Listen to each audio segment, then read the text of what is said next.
बिस्मिल्लाहिर्रहमानिर्रहीम। इय्याका नअबुदु व इय्याका नस्तईन।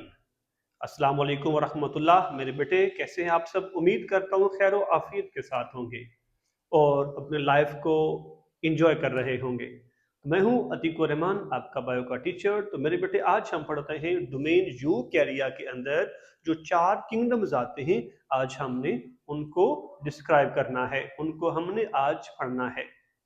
Last time हमने पढ़ा था 3 डोमेन्स होती हैं, domain bacteria, domain archaea and domain यूकैरिया। Domain archaea और डोमेन बैक्टीरिया ये हमने पढ़ लिए थे। आज डोमेन यूकैरिया पढ़ते हैं। डोमेन यूकैरिया के जो कुछ प्रॉपर्टीज हैं, कुछ फीचर्स हैं जानवरों के, वो लास्ट लेक्चर में हमने डिस्कस कर लिए थे, जो कि बड़ा ही इंपॉर्टेंट शॉर्ट क्वेश्चन है। ठीक है मेरे बेटे, तो आज हम पढ़ते हैं डोमेन यूकैरिया में जो पहला किंगडम है, किंगडम प्रोटिस्टा, उसको हम आज पढ़ेंगे। पढ़ने से पहले हमें कुछ इसके बारे में इंफॉर्मेशन होनी चाहिए। प्रोटिस्टा ये मोस्टली माइक्रो ऑर्गेनिजम्स होते हैं और मोस्टली एक्वेटिक भी होते हैं। ठीक है, ये हेटरोट्रॉफ और ऑटोट्रॉफ भी हैं। मजे की बात ये है इनके पास सेल वॉल भी होती है। ठीक है, इनके पास प्रोमिनेंट न्यूक्लियस भी होता है। ठीक है, देखते हैं कि आपकी बुक्स इस बारे में क्या कहती हैं। तो हम पहले पढ़ेंगे जनाब कि ये जो हमारे पास डोमेन आर्किया में पहला किंगडम डोमेन किंगडम प्रोटिस्टा है ना, इसकी प्रॉपर्टीज क्या है जी? कहते हैं कि इस किंगडम के अंदर ऐसे जानदार आते हैं, include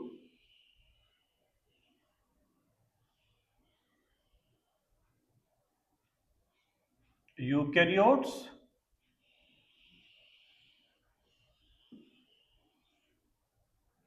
which are unicellular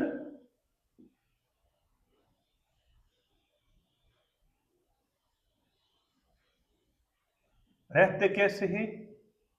colonial on filamentous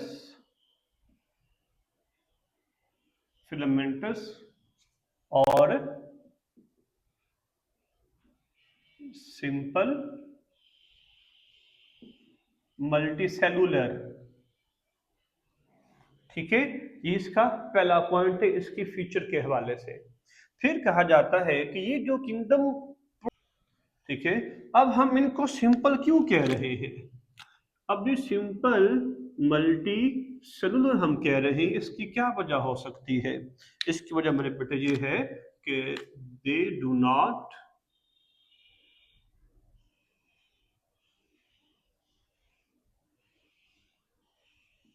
have multi cellular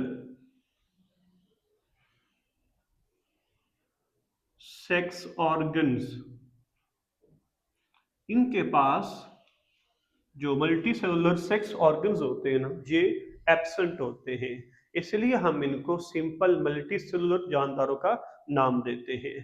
ठीक है, फिर हम कहेंगे कि ये जो डोमेन प्रोटिस्टा वाले जानदार है ना, इनके अंदर फर्दर आगे 3 तरह के जानदार हैं। जो पहली टाइप है मेरे बेटे वो कौन सी है? वो हम पढ़ेंगे जी plant like protista.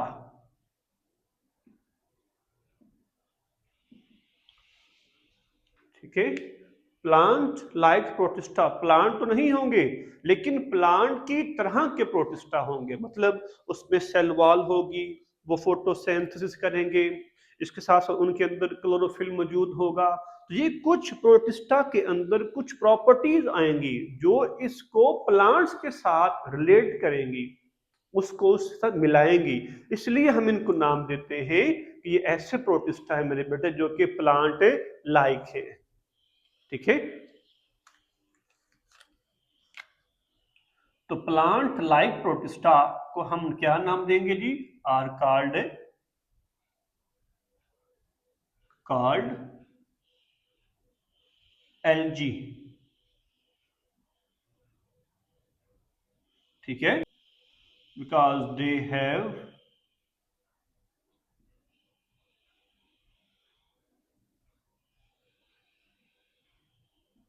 cell wall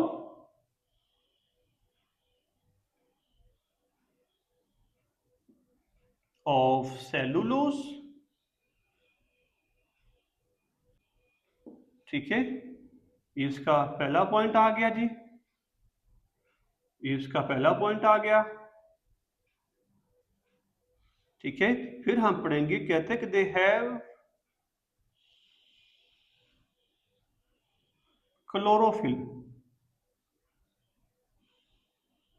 इसके पास प्रॉपर तौर पर क्लोरोफिल होता है। आप जानते हैं क्लोरोफिल एक ऐसी साइट होती है जहां फोटोसिंथेसिस परफॉर्म की जाती है। ठीक है, तो ये ऐसे जानदार हैं जिनके पास प्रॉपर तौर पर क्लोरोफिल मौजूद है। तो मीन टू से क्या होगा जी, ये भी फोटोसिंथेसिस परफॉर्म करेंगे, अपनी खुराक खुद बनाएंगे। ठीक है, तो हम कहेंगे कि दे हैव क्लोरोफिल एंड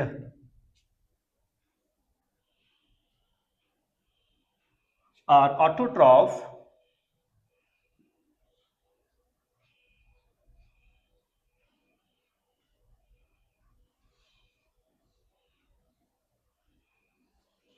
ठीक है जी। अब हम देखते हैं कि ये प्लांट लाइक है, इसके पास सेल वॉल भी होनी चाहिए। तो देखिए मेरे बेटे, इसके पास क्या है जी, प्रॉपर तौर पर सेल वॉल भी है, जो किससे बनी हुई है, सेलुलोज से बनी हुई है। सेलुलोज क्या है, एक केमिकल है जो कि प्लांट सेल वॉल में मौजूद होता है। ठीक है, फिर हम देखते हैं कि ये जो हमारे पास है इस तरह के जानदार है, इनकी एग्जाम्पल्स कौन कौन सी आती है। ठीक है, तो अब हम देखते हैं इसकी एग्जाम्पल्स कौन कौन सी है जी।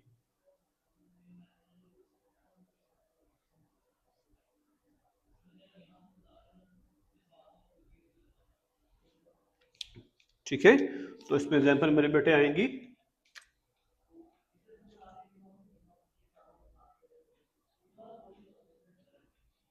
Euglena and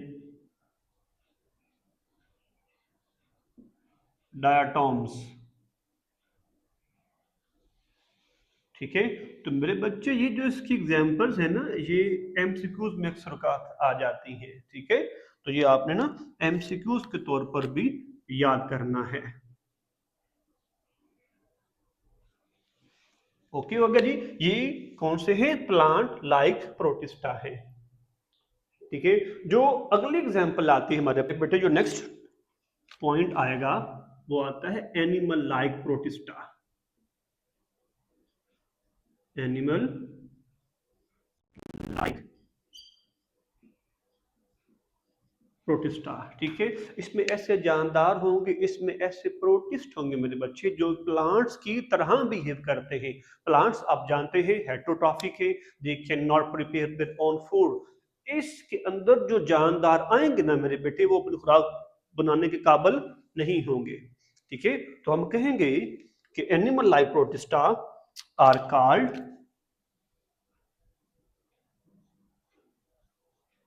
protozoan.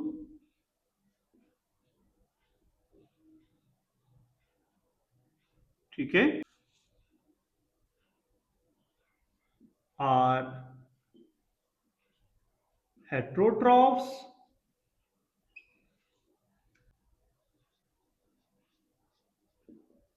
In just food. ठीक है, ये ऐसे जानदार हैं, they do not have cell wall, the lack of cell wall.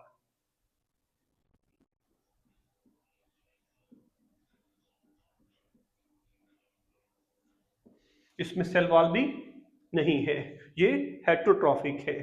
ठीक है, तो इस तरह के जानदार जो प्रोटिस्टा में आते हैं उन्हें कहते हैं animal like protist.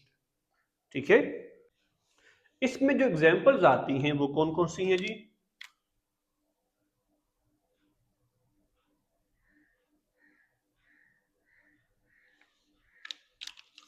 Amoeba,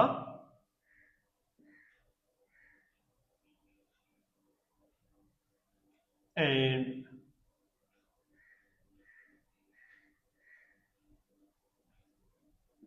paramecium. ठीक है। जो नेक्स्ट टाइप आएगी वो होती है फंजाई लाइक प्रोटिस्ट।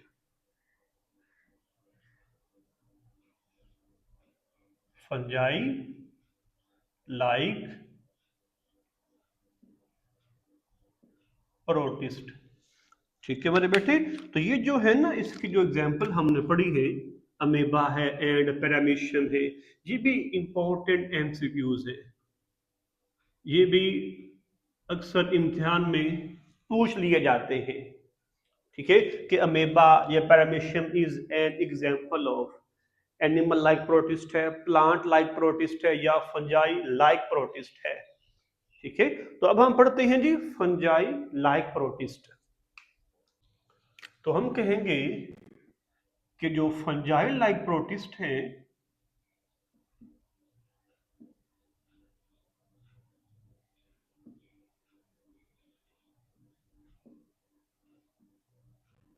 और एब्जॉर्प्टिव इन नेचर। ठीक है, इसके बाद हम ये भी कहेंगे कि जिस तरह फंजाई के पास सेल वॉल है ना, ऐसे ही जो फंजाई लाइक प्रोटिस्ट होंगे ना, उनके पास भी सेल वॉल होगी। ठीक है, तो हम कहेंगे दे obtain their food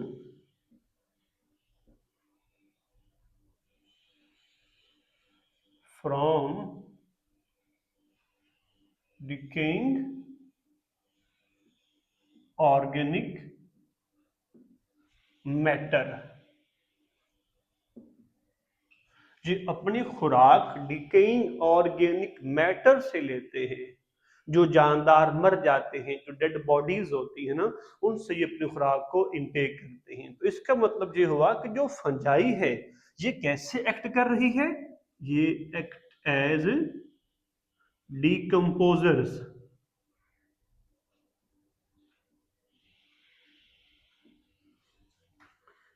ठीक है, अब जो फंजाई है ना, बेसिकली ये हमारे लिए फायदेमंद भी है और नुकसानदेह भी है। अब फायदेमंद कैसे है जी? फंगस को हम खुराक के तौर पर भी यूज करते हैं, लाइक मशरूम्स। फंगस को हम मेडिसिन बनाने के लिए भी इस्तेमाल करते हैं। जिस तरह फंगस पड़ी होगी आपने, पेनिसिलियम न्यूटेटियम, उससे हम पेनिसिलिन बनाते हैं। ठीक है, और इसके साथ साथ जो यीस्ट जो हम फर्मेंटेशन में यूज करते हैं। ठीक है, इसके साथ मेरे बेटे जो फंजाई होती है इसके नुकसान भी होते हैं। अब वो क्या है, ये हमारी खुराक को डिकम्पोज कर देती है। अक्सर देखा होगा आपने, जो ऑरेंज को जब आप कट लगाते हैं तो हवा में उसको एक्सपोज करके एक दिन बाद देखें तो उसके ऊपर ना ब्लैक ब्लैक स्पॉट जो है वो आपको दिखाई देंगे, स्याह धब्बे दिखाई देंगे। और वो स्याह धब्बे बेसिकली किसके होते हैं? फंगस के ही होते हैं, जो हमारी खुराक को डिकम्पोज कर रहे होते हैं। ये ब्रेड्स आप नाश्ते में यूज करते हैं, अगर आप इनको एक दो दिन के लिए हवा में रख देते हैं, ओपनली रख देते हैं, तो देखेंगे आप उसके ऊपर ना ब्लैक ब्लैक स्पॉट आपको दिखाई देंगे। तो बेसिकली वो क्या है मेरे बेटे? वो फंगस ही होती है जो हमारी खुराक को डिकम्पोज कर रही होती है। तो हम कह सकते हैं कि जो फंजाई है इसके फायदे भी हैं और इसके नुकसान भी हैं। ठीक है, ये जो फंगस है इसके पास भी सेल वॉल होती है। They have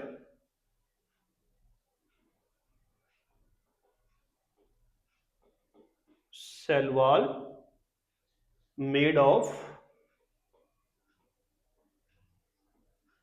chitin।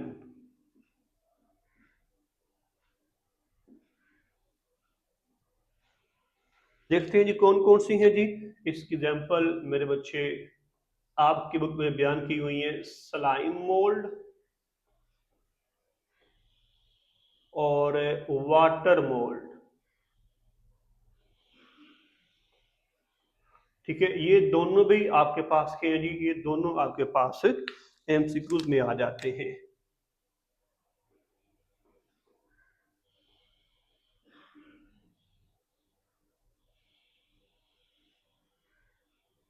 एमसीक्यूज में आते हैं। ठीक है, अब ये ऐसे फंजाई हैं जो कि फंजाई लाइक है, प्रॉपर फंजाई नहीं है मेरे बच्चे। ठीक है, जो हमने पहले पढ़ा है ना, जो इंपॉर्टेंस है फंजाई की, वो प्रॉपर तौर पर फंगस है, फंजाई है। लेकिन ये जानदार कौन से हैं? फंजाई लाइक प्रोटिस्ट हैं। ठीक है, तो ये तीन किस्म के जानदार आते हैं जी किंगडम प्रोटिस्टा के अंदर।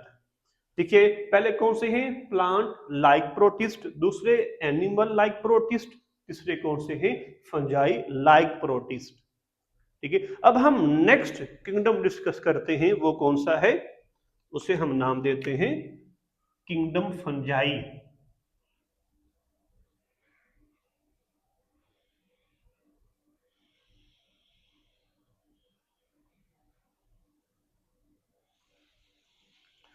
ठीक है मेरे बेटे, तो पहले देखें किंगडम फंजाई, फंगस से निकला है। फंगस और फंजाई दोनों एक ही चीजें हैं। ठीक है, फंजाई यूकैरियोटिक है, मल्टी सेलुलर है, हेटरोट्रॉफिक है, एब्जॉर्प्टिव इन नेचर है। इसके पास प्रॉपर तौर पर सेल वॉल होती है, वो सेल वॉल काइटिन से बनी हुई होती है। ठीक है, इसके फायदे भी हैं, नुकसानात भी हैं। एग्जाम्पल रस्ट है, स्मट है, मोल्ड्स है, ठीक है, स्लाइम है, यीस्ट है।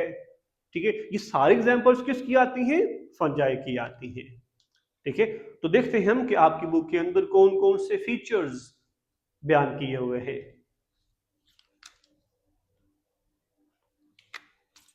तो हम कहेंगे कि दिस किंगडम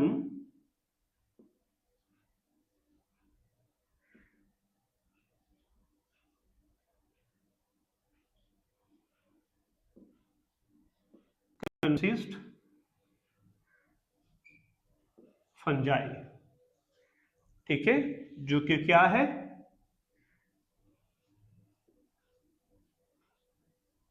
हेट्रोट्रॉफ्स है। ठीक है जी, एंड मल्टी सेलुलर।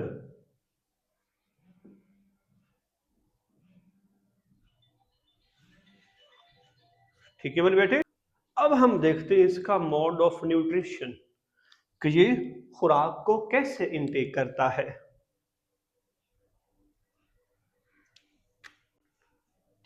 तो हम इसको यहां पर स्टार्ट कर लेते हैं। ये इसका जी mode of nutrition.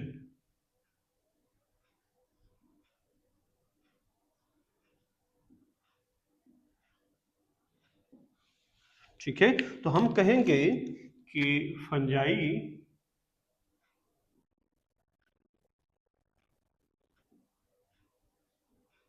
get their nutrients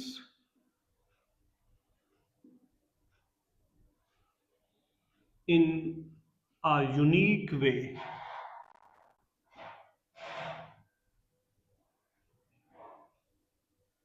They do not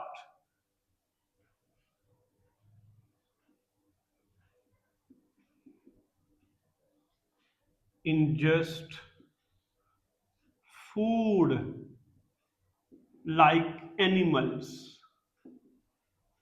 ये जानवरों की तरह अपने खुराक को इंजेस्ट नहीं कर सकते, जिस तरह एनिमल्स हैं, जिस तरह हम ह्यूमन बीइंग हैं, हम खुराक को इंजेस्ट करते हैं। लेकिन जो फंजाई है, ये इंजेस्ट नहीं कर सकती। इसने क्या करना है? जो डेड ऑर्गेनिक मैटर्स होंगे ना, उसमें जो उसके काम की चीजें हैं, जो उसकी खुराक है, ये उसने उसमें से एब्जॉर्ब कर लेनी है। तो हम कहते हैं कि fungi are absorptive in nature. ठीक है,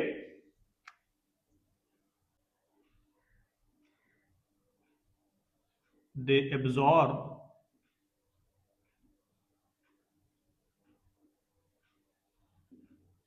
their food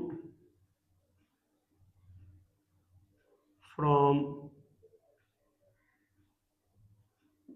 decaying matter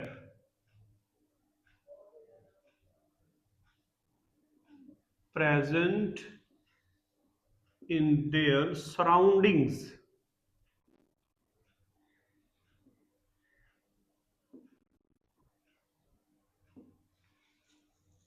ठीक है, फंगस क्या है मेरे बेटे? फंगस एक eukaryote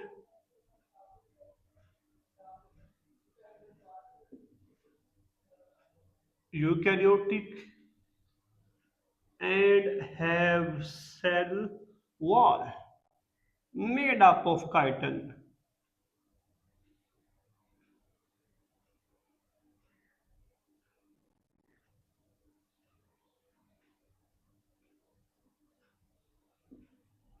Up of chitin around their cell.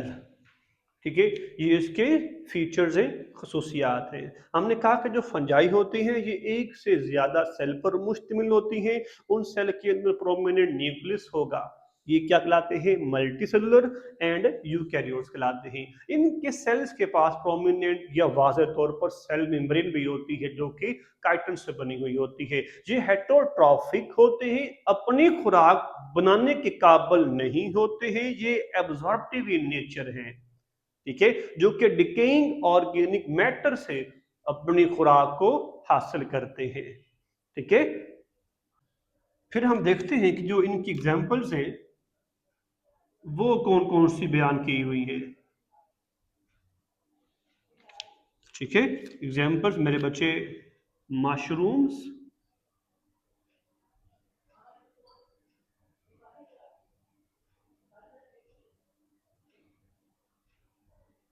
Rust, smut, moulds and yeast. ठीक है, इसमें देखिए जो मशरूम होती है इसको तो हम खुराक के तौर पर इस्तेमाल करते हैं। ठीक है, जो रस्ट और स्मट होती है ये हमारी खाने वाली चीजों को डिस्ट्रॉय करते हैं। ठीक है, ये जो यीस्ट होती है, यीस्ट को हम फर्मेंटेशन में यूज करते हैं। ठीक है मेरे बेटे, इसके साथ साथ एक और पॉइंट हमने डिस्कस करना है, वो किस में आता है? किंगडम प्रोटिस्टा में आता है। तो हम कहते हैं कुछ प्रोटिस्ट ऐसे होते हैं जो पैरासाइट्स की तरह बिहेव करते हैं, जिस तरह प्लाज्मोडियम है। ठीक है जी, ये क्या है जी? एक पैरासाइट के तौर पर काम करता है और इसका ताल्लुक किसके साथ है जी? किंगडम प्रोटिस्टा के साथ है। ठीक है मेरे बेटे, तो ये था हमारे पास जी फंजाई के बारे में इंफॉर्मेशंस, और ये इंपॉर्टेंट एमसीक्यूज भी हैं।